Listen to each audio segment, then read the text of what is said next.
Shalom. So I just wanted to have a nice little quick and dirty talk about pathogens. First, we're going to talk about dirt. Please eat it, especially if you're a kid, maybe exclusively if you're a kid. But studies have shown that eating dirt as a kid and like playing in playgrounds and hanging out with other kids that are sick and just being surrounded by germs helps you grow up with a healthier immune system. It helps it develop properly, and you create more antibodies and stronger. And eat dirt is what I'm saying, because kids that grow up in these clean little bubbles of alive are more likely to grow up and get asthma or immune deficiency diseases because they weren't exposed to things that made their immune systems work hard. And speaking of immune systems and germs, I'm doing a project on antimicrobial resistance in relation to the Shigella pathogen, which Shigella is a pathogen. It causes you to have very bad diarrhea, can cause vomiting, fever, fatigue, all that, which basically just means that will make you very dehydrated, and that's ultimately what leads to death in a lot of diarrhea-causing diseases. But it's becoming drug resistant, and a lot of bacterias and viruses are becoming drug resistant. Antibiotics are starting to not work as well because these pathogens are starting to evolve and mutate to not be able to be killed by them. And how that happens is mostly people misusing antibiotics. Like when a doctor tells you to take a pill twice a day for 12 days, and then you feel better after 8 or 9, so you stop taking them. That's a mistake. Don't do that. Because what happens is some bacteria have had some mutation or whatever it is that makes them stronger and more resistant. So by not taking all of those drugs, those bacteria aren't going to get killed, which leads them to reproduce and make more of these drug-resistant bacteria.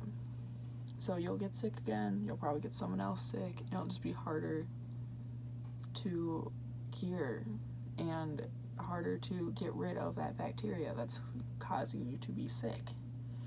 And the same is happening because we're pumping antibiotics into animals and antibiotic soaps and all these things that are killing bacteria, but not all of them.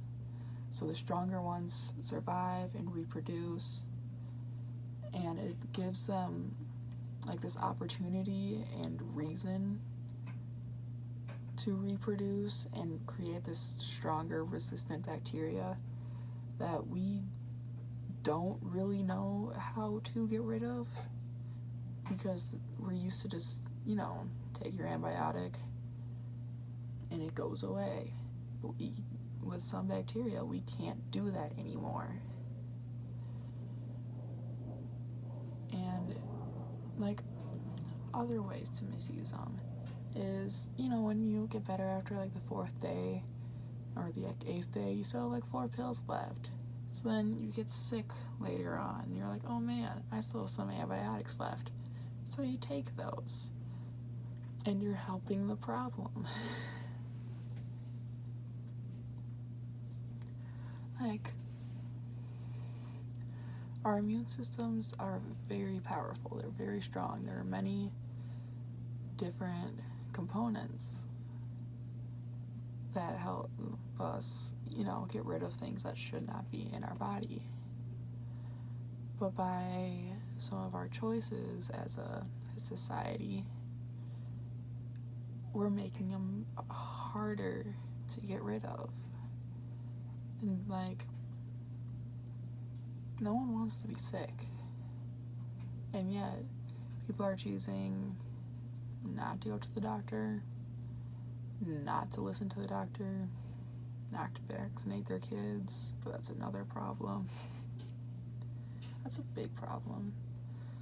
And it's antibiotics work if they're used properly.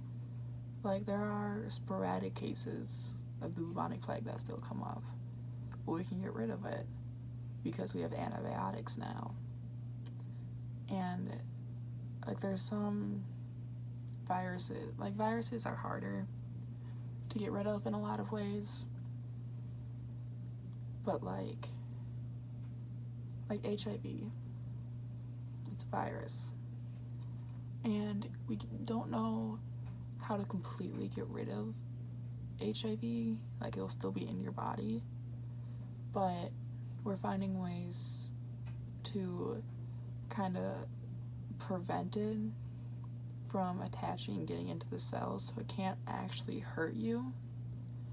So you just become a carrier of the disease, but it won't actually harm you. But then you still have to be careful, because just because you're not being affected by it doesn't mean that you can't pass on to someone else who isn't resistant. Another case of that is a little girl. Well, she's not little, she's dead now, but a woman named Typhoid Mary. So typhoid is a disease. I personally can't get it. I got a shot in my arm. Currently unable to get typhoid because shots are cool. But Typhoid Mary was a carrier of typhoid, which means she had the disease but didn't harm her. She didn't affect her. She didn't have signs or symptoms, but she was a cook. She made food for people, but she refused to wash her hands. So she was giving, her customers would come in, she'd make them food, and then they'd get typhoid. It became this epidemic, and people had to step in and basically be like, hey, you need to either stop cooking or wash your hands when you're cooking. And she refused to do either. So eventually they had to just throw her in quarantine, and she ended up dying alone because she kept giving people this disease. Because just because you can't really tell that you have a disease. Clearly she had it. A lot of STDs, you can carry them, syphilis and gonorrhea. You can be carriers of them but not show any signs. But you can give it to someone who will be affected by it. And it's good to get testing. STDs and HIV, you can get tested for them. And I recommend doing that. Even if you aren't really sexually active, but still go get tested. Planned Parenthood exists. Go get tested. And listen to your doctor. And also wash your hands. Even if your kids, still wash your hands, but also, hang out with your friends and eat some dirt. So really, at the end of the day, you should listen to your doctor. Well, you should go to the doctor, listen to your doctor, get tested, get vaccines, and eat dirt. And that's what I'd like to teach you guys today.